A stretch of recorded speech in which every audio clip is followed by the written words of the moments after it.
Тоа многу сериозно. Добро утро во овој дел од денот, ке имаме убаво, весело дружење на оваа трпеза на која ви ветуваме одлични разговори. За истите сме домакини, јас и мојот уредник Роберт Јанков. Роберт, и официјално добро утро. Добро утро и официјално. Поздрав до тебе, поздрав до гледачите, поздрав до гостите. Така, гледачите си ги поздравивме со една убава тема и во делот од 7 и во делот од 8 часот, но верувам дека ќе имаме убави теми и разговори со гостите. Веднаш до мене е Љупка Гогучевска-Филиповска. Добро утро и добре ни дојде. Добро утро за вас и за сите гледачи. На средина од ово убаво друштво, професор доктор Вила Марковски. Добро утро и добре ни дојдовте. Добро утро, добре ви најдов. И веднаш до вас дамата која што сите ја паметат. Господјата Вики Сребрава. Добро утро. Добре ви дојдовте, навистина ни е чест. Да, добро ви најдов.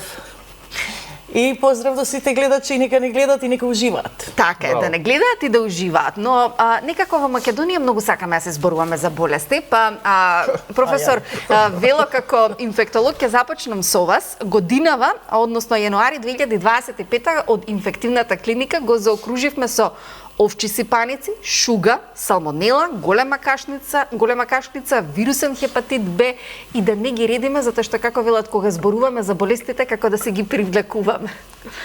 Зошто еве како инфектолог во 2025 треба да зборуваме за шуга? Па вака сега, значи инфективни причинители има многу.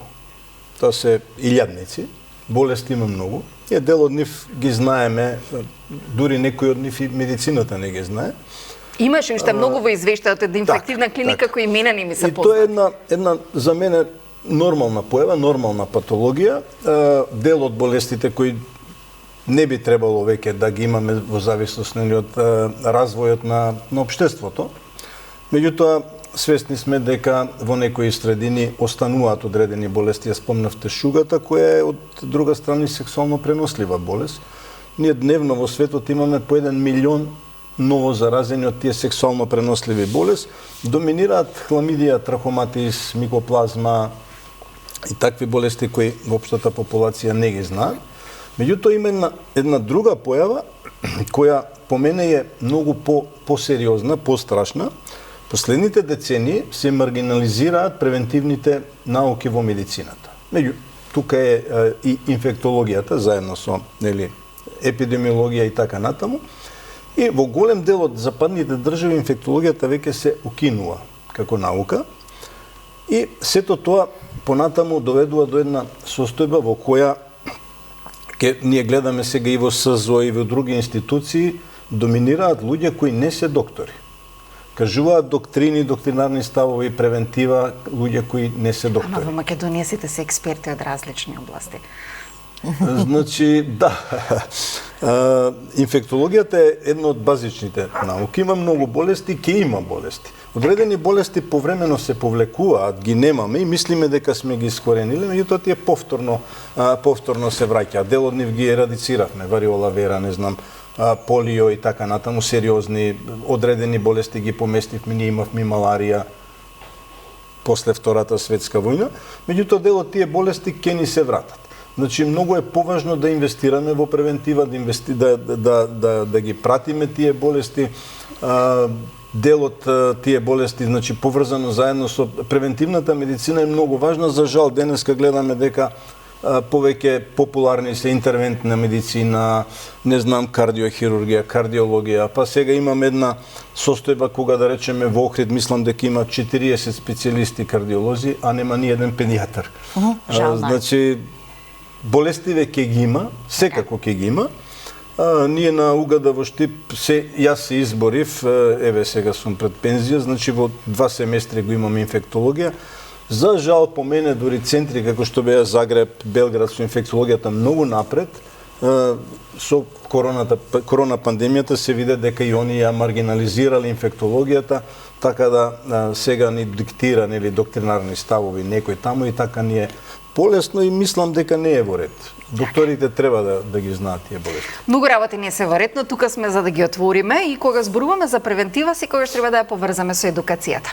Љупка, едукатор на возрастни, колку луѓето во подминати години сакаат се уште да се едуцираат и колку едукацијата може да биде превенција не само во здравје, туку и во многу области во живењето и делувањето? Едукацијата на возрастните, особено неформалната едукација, се актуализира многу во последните години. Како што секојдневно се менува светот, доаѓаат нови трендови, така и кај луѓето и по возрастни години се раѓа желба да научат нешто ново, односно да ги сменат своите вештини. Од некаде од крајот на 60-тите години од минатиот век, како наука, учењето на возрастни почнува да се развива и особено фокусот да паѓа на неа, бидејќи се увидува дека ние возрастните учиме поинако, а децата ни треба поинаков пристап за да можеме нешто да научиме.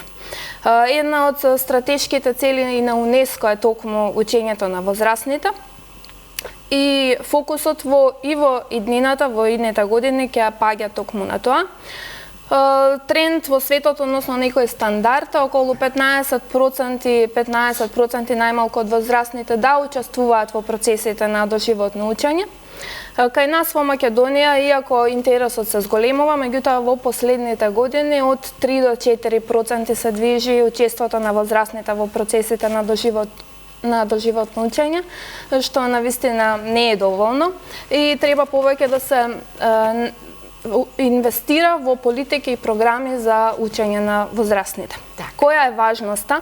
Важноста е сватиле и луѓе кои што не ни учествувале во процесите на формално образование.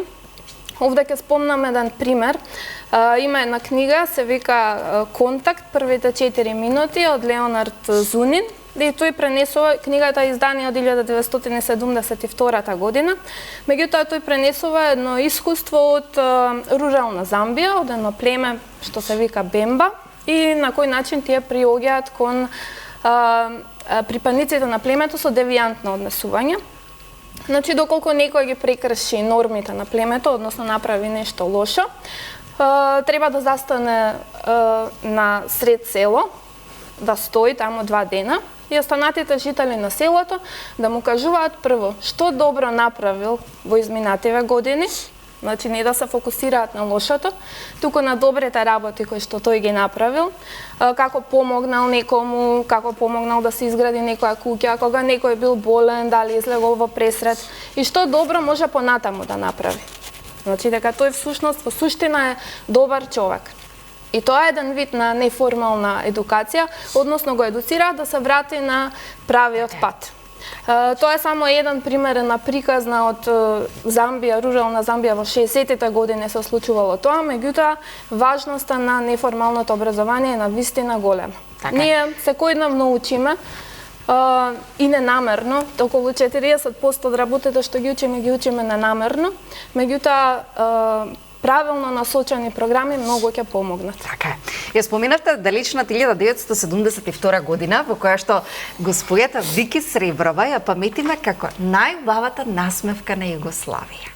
Ако ве навратиме на тоа време, господја Вики, вас ве паметат и како водител, и како дама која што беше дел од музиката, модел, навистина убави? Фолклорист. Така, епитетите се, ако започнеме да ги редиме, ќе ни треба многу од емисијата да посветиме. Така. Но кој е денес така сум предвидена, така сум родена да бидам уметничка душа. Кој е денес Вики Среброва? Што прави денес? Па, јас сушност можам да кажам за себе, да се пофалам дека сум многу богата, значи со многу богато искуство, многу богат живот, раскошен живот. И од сето тоа имам резултати. Јас, например, и од на 18 години што на пунолетство мое што се омажив и створив многу големо богатство, 3 деца. Значи 3 сина. 2 сина и керка и 5 внучиња. Внука 22-3 години и поред после навреме сте си ја започнале работата, господја Вики. Јас сега чекам и прабаба уште да станам и тоа задоволство, па после што сака нека биде со мене. Нема да верува. Ќе каже дека си права. Не тоа. Погодени ли се снај?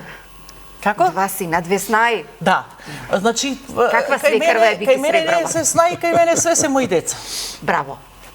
А нема кај мене снаи, снајка, свекрва, менева, све сме ние или другари или мои деца. Мислам, тоа сме. И со внуците сум исто. Еве го сега и тој полуматурантот, порасна и тој, бабо, ја и ти се ќе можеме да идеме кафе да си пиеме заедно, и седеме у кафичке си отиме да. Кој е најдобриот совет кој што ете со целото ваше животно искуство го давате на вашите внуци, сте го давале на вашите деца? Ете тоа е. Значи само позитива, значи само убавите нешта, никако да не гледаат децава, да не почувствуваат дека нешто лошо некојаш се случува. И јас сум секојаш насмејана, секојаш расположена, да не кажам откачена, пооткачена и од нив. И да. Така да, мислам, затоа име не само моите деца не веруваат дека ја не веруваат дека сум и мајка. Така. Убаво е да му се насмееме. Вика, мама, абе, јас 70 години, уште малку имам од живот. Молим те, маме, немој да ми кажуваш. Немој тоа, така, уште малку имате од животот, госпоѓа Вики. Затоа немојте, значи, јас сакам да уживам, да ги искористам значи сите минутки, секое време да го искористам само во позитива. Така. А кога го користиме животот, кога имаш млад дух, тоа ти е естествено. Така да останете. Ја вечето млада. Вечето млади. Тоа е убаво да се каже. А дека го користиме животот, некако цело време го испреплетуваме за жал со политиката, господине Вила Марковски. Сакам само да кажам и песната е лек за се. Ќе запееме, мора да запееме, значи воопшто за све, за политиката, за напред да запееме, малку да чепнеме политикава. Така, доктор Вила Марковски 2024 се кандидиравте за председател. Ако денеска со овој ум си дадете совет на себе, дали повторно би излегле со кандидатура? Еве, гледајќи на политиката, на секојдневието. Не чуе, може. Да. Да. Значи, важен е мотивот. Значи, јас сватив дека во тоа време како независен кандидат. Да. Значи, сватив дека долго време бев јас од 90-та во многу блиски кругови со политиката и сватив дека многу време, многу луѓе во Македонија се тргаа од политика и оставаа простор на многу понеквалитетни или помалку квалитетни луѓе. Мојот мотив беше во една, јас не очекував дека како независен можам да победам. Можеби до последно се надевав дека мојата матична партија согласно рейтинзите кои ги воде, јас бев најдобар на рейтинг листите, барем ќе даде можност на конвенција. Меѓутоа тоа не се случи, значи мене ми беше мотивот да ги изнесам ја моите ставови во едно предизборие, тие искажани ставови во однос на тоа што мене патриотизмот ме боли, тие ставови секогаш би ги искажал и повторно би ги искажал. Гледаме сега, значи за мене јас се враќам наназад сега. Мене ми паѓаат такви теми сериозни, гледам по весели теми има. Па ќе свртиме на весело, ќе запееме. Така да ве стиснеме меѓу две жени, сериозноста секогаш треба да има. Јас ја застапувам таа теорија дека таа борба меѓу истокот и западот трае со векови. Во тој исток централното место го има Македонија. И борбава во Македонија некако од денот на независноста секојдневно трае. Ќе умееме ли конечно Македонија да тргне на прав пат? Па не, ние имаме сериозни непријатели и гледаме дека систематски со векови, значи не мислите дека македончето си е најголем непријател сам на себе? Не. Македонецот успеа, гледаме ние и во Пирински и во Егејска Македонија и тука успеа да опстане и покрај разни научни пристапи на уништување на една нација. Значи, гледајте, Византија е прв пат како термин употребен 17 век. Ние сите денеска мислиме дека сме биле Византија. Значи, тоа било источно римско, македонско царство. Точно во ден се знае кој цар кога бил крунисан, кога умрел, кој му биле деца, жена. 200 години е македонска династија. И сето тоа во еден процес и гледате како завршува сега и со притисоците ги гледаме од Бугарија едни смешни тези, замислете сега. Значи, ние 10 века сме биле бугари, потоа бугарите, нели, а биле само 30 на години тука, негде таму 9 век, потоа Прва светска војна, Втора светска војна, 4 години они не успеале да не задржат како бугари, ама Тито во некои 15 дена, користејќи го тогаш модерниот систем информатички на интернет, телевизија и така натаму, ги преобратил бугарите во македонци. И след тоа некој го верува во Бугарија. Тие тези се кажуваат дека сме ние вештачка нација. И сето тоа боли.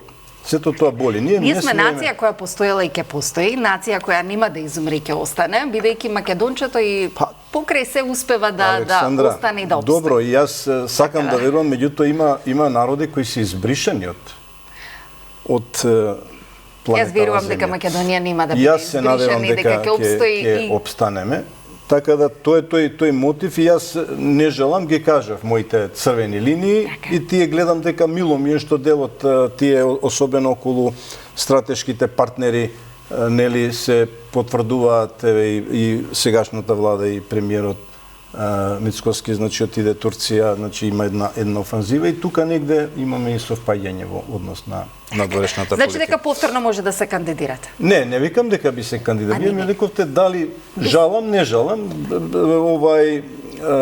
Искуствата се многу лоши. Многу лоши. Од аспект на обструкциите што се правеа од страна на ДИК, од страна на големите политички партии, од страна на медиум и така натаму. Така да, многу е тешко во Македонија да излезеш со идеја, нели со мисла, со план некаков, со идеја, со некакви своји идеи за државата и да тие ги презентираш. Едноставно нема да ти дадат. Едноставно нема. Ние како медиум сме тука јасни, транспарентни и отворени за сите идеи, но господја Вики, ако вас ви предложа да влезете на овие години во политика, дали би ја прифатиле поканата? Па јас помалку со целата мудрост животна. Помалку, значи ми интересира политиката, али подалеку од политика. Така, најубаво.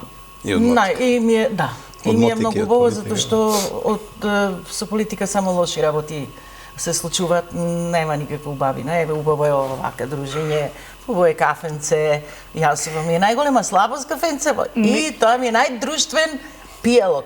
Низ годините сте запознали ли политичар? Точно. Сте запознали ли политичар со кој што ве воодушевил или ве имам политичари познати, многу. Сега кој ви омилен? Имам, мислам, многу познавам. Така да не би можела сега да ги набројам, али како? Кој ви е омилен од политичката сцена? Може тоа да не го одговарам, секако постојат прашања кои што едноставно не заслужуваат да имаат одговор. Но одговор заслужува да има прашањето одолеавте на ботокс, на филери, сакате и негувате природна убавина. Значи таа тема е на слабост на прва на листата. Слабост на моите непријателки кои мислат дека јас сум пластифицирана. Всушност јас немам ботокс, немам ништо сем што во животот направив бев модел за липосукција и тоа, да кажам искрено, не испадна успешно, ама ете, тоа е тоа. Значи живеам со тоа и само е тоа, само липосукција, друго ништо, овако друго природно. Камерата да биде вперена во вас. Нема да ги кажеме годините, но водате вашиот... Зашто си ги кажувам јас годините, не ги кријам. Значи, ако нели што повеќе години имаш и изгледаш подобро, тоа е подобар комплимент и нели за мене повеќе ми прија. Така да имам 69 години. Лош број, ама Зависи. До 96 Зависи како гледате. Седумка е број на љубовта. Така. И ово е број на љубовта, ама е... Значи ми правиме јубилеен воден голем, да. Зависи како гледате, господја Вики, зависи како сакаме да ги свртиме работите, а македонскиот јазик и како може убаво да се искористи во комуникацијата, така да 69 е одлична бројка, во која форма и позиција да го ставите. Тоа е поентата, например, сега е овака да се насмееме, нели? Така е. Што ако не се насмееме? Да си го продолжиме животот во ова неубаво време. Така е. Убаво е времето. Надворе не е убаво. Моментално да. Се шалам и пуста сакам да кажам, на возачот за нешто ме возише не беше. Љубиша, нашиот извонреден Љубиша. Зошто сега времето се поголемо што да спијам сега за спиење, не викам за емисија. Како Александра погоди Љубиша го поканихте на спиење, ма Вики. Не. Како ти погоди да ме поканиш денеска на овакво време кога денеска заморна. Заморно. И затоа ајде на здравје, кафенци, На сите здравје, на здравје, да сме пријателки живи и здрави. кои ме гледат, на кои сум ми пријатели воопшто, на кои сум се јавила, значи пријатно кафенце на сите и да ви На кажам здравје, да Регина. сакам. Да. Сите ги сакаме, најмногу ги сакаме со песна. Вака да го запееме со господинот Вело Вели, многу сериозни теми му даваме. Го седнавме на сериозни средина сега, меѓу да. две дами. Имаме одличен видеозапис од господинот Вело, не знам дали сте преслушале, тој е извонреден пејач. Особено за пределот од каде што си потекнува, често пати сака браво. да отпее од душа, од срце. Така да, каде? ајде да ве распееме нешто. Да. Мијак од Попрадиште. Имате ли некоја песна вака од тој? Тоа е Велешко, така ли е? Да. Па јас били, значи пред Попрадиште Нилиева, како? Не жилува? Не, Богомила? Богомила. Богомила, да.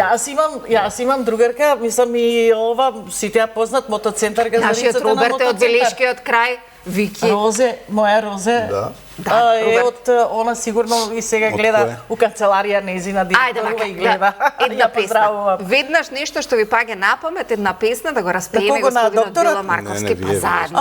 Јас. Ја патив сериозни теми денеска, нема да Ма ја пеам. не ги знам таквите песни од... Нешто што вас ви лежи на срце. Ја не Кога сте само вака на трпеза со пријатели, што сакате да се запеете? Еве на господинот Марковски на овце да му запееме како Така може. Не, јас мислев кога беше работева за пеење, на пример мојата прва и позната, не е прва песна, прва е сосема друга што воопшто не ја дава, таа постои во некоја архива у македонска телевизија, али сум позната по Зелени очи, нели? Да. Па после по Игор Изгоре. Да. Така? зелени очи е... Да, затоа што таа од Ѓоко Господјата Георгиев... Љупка ние со зелени очи. Од Ѓоко Георгиев ми е, да, од Ѓоко Георгиев ми е текстот напишано баш за моите очи, нели, за зелени, затоа ете така, ја потсетиме македонската публика. автори, мора да е нешто убаво. И сега може само рефренот, Може нели? рефренот. Може рефренот, господја Вики, па многу Ајде за зборуваме. сите зелени очи. А за Љупка само да кажам, или реков дека на вистина, познавате. да, со баба и многу, тоа ќе го кажеме, значи имав јас бутик за крзно, јас сум мајстор за крзно иначе, исто. Месторица. Мајсторица, добро. И ова аткајачница имаше баба и незина Савка Гогучевска. И немаше ден да не пиеме, ние ностоп бевме заедно, ја научив да ткајам исто со незе. Македонија е мала. Да. Вистина Македонија е мала, така да ме радува што на оваа трпеза И да ова обединивме. Малецково си го знам од Малецко, нели, кога го Така. носеа душиче. Мало, убаво. Сега дама, мајка, сопруга, многу епитети, но ајде, зелени очи, господја Вики. Зелени очи, зелени, од мене не разделени, топлите усни румени, со насмевки незаборавни. Јас исто вака зелени очи, зелени, од мене не разделени, сладките усни румени, со бакнежи заборавни. И јас и така си ја пеам, Браво. значи, за да Браво. можете тоа да се расположение да си Така има и е. ако најде друга, твојот допир и горе, леле изгоре, ке ја лекува. Сакам да е среќна место мене и горе, леле изгоре. Имаме Игоре да позади. Век да векува. Ети таа Игоре изгоре. Кај Игор? Секоја чест. Господја Вики, некогаш во времето се пеја извонредни македонски песни од македонски... И ја пеам исто и македонски песни, нормално ова Го споменавте мате, ги споменавте многу луѓе кои што деци на... Сношти сакав да ти дојдам.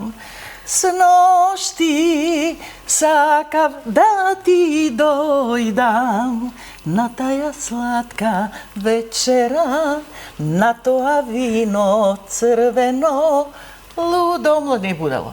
Младо бре. Секоја чест, секоја чест. Љупка, Вики ја спомена вашата баба, го спомена вашето семејство, но сепак вие тргнавте во еден поинаков правец. Денеска сте и мајка, и сопруга, и ете, споменавме едукатор, па каков е балансот помеѓу приватниот живот и постојаната едукација и постојаното вложување во себе и во професијата која што секојдневно ја работиме? И колку семејството некако оставило печат за да успееме во работата или само не научило одредена вештина?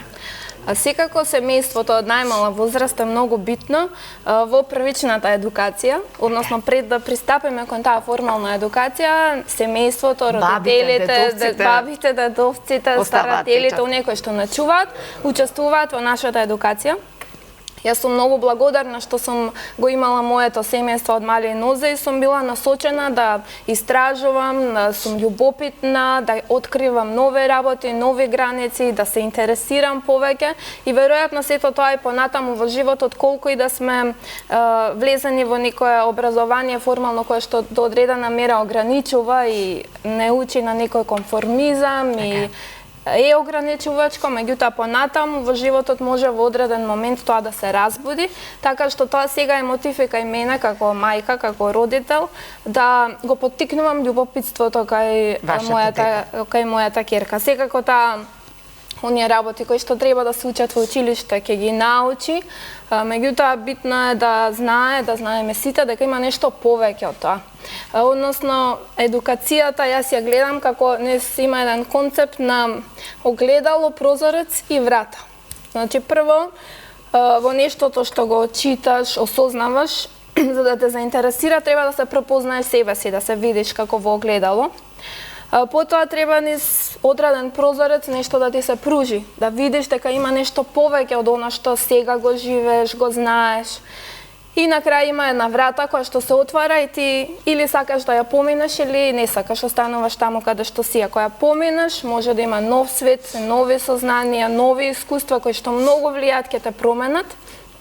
Меѓутоа, доколку останеш таму каде што си, не излезеш низ таа врата, тогаш не може ништо плюс да се добие. Ќе остане на тоа виденото и она што до сега било како дел од нас.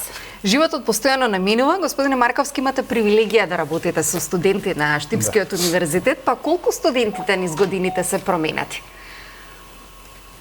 Па, убаво приметивте, променети се.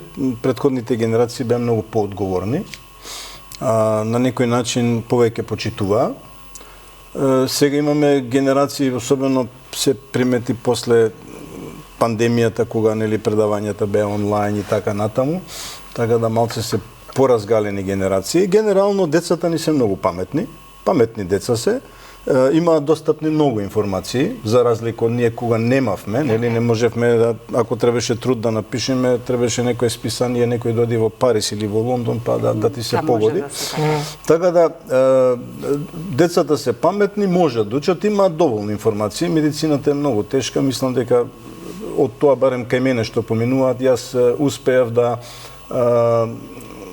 имам критериум да им се бара знаење доволно за да бидат во ординација и мислам дека сите што помина ќе бидат добри доктори. Од друга страна, они не гледаат нас повозрастните, односно имаат една несреќа да живееме во една средина во која се цени туѓото, се цени западот, се успева да се наметне дека иднината е во Германија, во Швајцарија и така натаму. И за жал, веројатно пак преку политиката, преку, не знам, Светска банка, ММФ или не знам што, па на министерот на финансии му викат сега вие сте многу администрација и за жал многу доктори остануваат незапослени, а болниците ни се празни. Да. Ете, онаа стратегија порано беше двајца одат у пензија, двајца се примаат и имаше, не е се во книгите. Значи, нешто се учеше и од колегите. И сега во праксата, нешто е во праксата. И сега се направи еден голем јас, каде што многу доктори отидоа во пензија, а доктори кои чекаат, патриоти се сакаат да се запослат тука, имаме потреба, најмалку 500-600 доктори во моментов треба да ги запослиме. И ние гледаме дека секоја година 2 пати по 600 полицајци примаме, тука не сме многу администрација, меѓутоа докторите не ги примаме. Исто и со сестрите, уште пострашна. И тука како да кажем, мораме подхитно да реагираме и тој еден високо образован кадар да си го прибереме и да го насочиме. Кога сме веќе кај заминувањето, вие сте имале ли некогаш покана да заминете од Македонија и да живеете некаде далеко? Да, јас живеев. Знам дека живеевте, но се вративте повторно. Зошто се Знам дека живеевте, но сепак сега живеете во Македонија. Па ете, колку враќањето дома е вистинската одлука? Па, ако зборуваме што се вратив и зошто се вратив и она што ве врати во Македонија. Ме врати всушност, подобро и да не се вратев. Зошто ви река така? Тоа е многу друга прика, знае, така да воопште не би сакала, тоа е болна точка и не би сакала за тоа да зборувам. Нема проблем да зборуваме за убавите теми. Да зборуваме за убави работи. Сепак, всушност, мене нели фамилијата ме влече тука, јас каде и да одам, семејството е дома. Семејството е тука, а сакам да се пофалам. Затоа што еве зборуваме за деца, јас ајде за моите деца, нели да сепак ми се квалитетни и многу добри деца. Што работат тие денес? Што работат тие? Големиот е во Завод за вработување Републичка. Одлично, така. Син ми Нико Сребров е вравен музичар. Така. Да. Така. И се гордее Македонија со Нико. И ќерка ми работи во за патентирање, ја не знам како да го кажам, тоа кај патентирање на производи и иновации. Да, точно и значи кај професор Ѓорѓе Филипов. Так, а тој ми е на некој начин и побратим, така да ќерка ми е само Нико тргна по стапките на мама. Нико, да. И на тато, затоа што тато е со средно музичко, нижо и средно музичко и виолиниста. Он беше виолиниста во Копачки, тоа Да, редкост. Кој памет и памет. Редкост. Тоа е редкост, виолиниста во Копачки. Сега сакаме овие внуците мои тргнаа по негови стапки по спортот, ама по кошарката. Значи, фудбалери немаме во фамилија, имаме тројца кошаркари и тоа добри. Да не кажам оној најголемиот што е роден и е подарок од мојот син, од мојата снајка.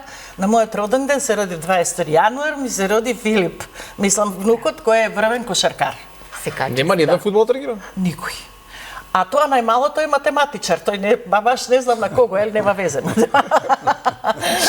Па може да до баба нешто. Да, сакам, значи сите се во Македонија, сите се Филип, Калин, Јосиф, тоа се кошаркари по кошарката им, тоа се многу добри кошаркари, мислам, навистина со пофалби, уште сега се со медаљи, со да не кажам, ново големиот е полна соба негова само со како зборувате на човек му се полни срцето. Навистина е така. А да не кажам, ја кога кидам на кошарка на баба кога навива. Коцјаш не ми е равен, човече. Сега тоа не кажувате, достоинствена баба навива, достоинствена. Ај највише, плюс тоа глас имам, јас сум грлота, нели? И кога ќе викнам, се треса слава. Не ми треба мене ништо, ја влив. Така, семејството е најголемото богатство и драго ми е што семејството ве задржа во Македонија. Љупка, колку вие ете низ годините кариерата имавте можност понуда да заминете, но сепак сте во Македонија, тука делувате и оставате свој печат во македонското општество? Јас од секогаш сум се гледала овде. Дека овде треба да го дадам својот максимум и сето она што сум го научила некаде на друго место, повторно да го пренесам тука. Некако така делуваме во веќе 20 на години колку што работам. Сум имала прилика доста да патувам со работата како едукатор за возрастни, сум едуцирала многу луѓе на 3 континенти. Која е локацијата која што ви оставила најголем впечаток? Секоја за себе со своји специфики, меѓутоа ќе издвојам Бангладеш, ќе го издвојам бидејќи многу ме изненади, да. Ќе издвојам Етиопија. Локации на кои што многумина од нас веднаш добиваме поинаква идеја од колку да бидеме импресионирани. Зошто токму овие? Поинаква слика. Токму тоа ме импресионираше и ми отвори некои хоризонти кои што претходно само сум се замислувала дека постојат. Например, во Бангладеш што ме одушеви?